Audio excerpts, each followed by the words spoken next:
শীতের দিনে বাইরে বের হতে একদমই ইচ্ছে হয় না। তারপরেও বাচ্চা কাচ্চার বায়না তো থাকেই। ওদের একটু অনুষ্ঠান হলে সেখানে যেতেই হবে। তো মেয়েটাকে নিয়ে আজকে বের হয়েছিলাম।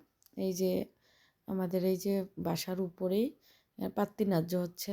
তো ওখানে আমি টিকিট কেটে তারপরে আমার মেয়েকে পাঠিয়ে দিয়েছি ওর বান্ধবী আর ওর বান্ধবীর মার সাথে। আমি তো আবার এগুলো চালাতে পারবো না। আমার ভীষণ ভয় লাগে। তো অনেকেই কিন্তু এই যে দেখুন চালাচ্ছে এগুলো খুব মজা করে বরফের পারে। তো এগুলো চালানোর জন্য আসলে আগে থেকে শিখতে হয়।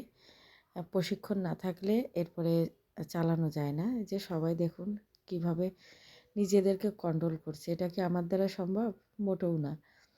তো যাই হোক আমি এবার পাশে দাঁড়িয়ে দাঁড়িয়ে একটু ভিডিও করে নিচ্ছি। তো আমরা ওখান থেকে চলে আসলাম কারণ মেয়েটা ওর যে বান্ধবীটার সাথে খেলছিল ও আবার হঠাৎ করে পা সরে পড়ে গেছে। পড়ে যেয়ে মেয়েটা একটু ব্যথাও পেয়েছে। তো ওখান থেকে ও চলে গেল আর আমার মেয়ে বলল, "না মা আমি আর থাকবো না।" ও একা একা আর থাকতে চাইল না। তো এখন এই যে আমরা বাসার দিকে চলে যাচ্ছি। ইটালিতে ডিসেম্বর মাস শুরু হলেই এই যে প্রতিটা রাস্তায় এই সুন্দর করে লাইটিং করে রাখে।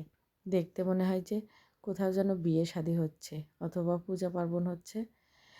তো আসলে যে দেশের যে কালচার এদের কালচার এদের অনুষ্ঠানগুলো ওরা ওদের মতো করে পালন করে। তো যার যার অনুষ্ঠান আসলে তার কাছেই বেশি ভালো। যেহেতু আমরা ছোট থেকে একরকম কালচারে বড় হয়েছি, তো আমাদেরটা একরকম আর এদেরটা একরকম। সব সব অনুষ্ঠানই আসলে মজার ভালো। তো এখানে এই যে আবার বাসায় যাওয়ার পথে এটা হচ্ছে এখানকার কুমনি।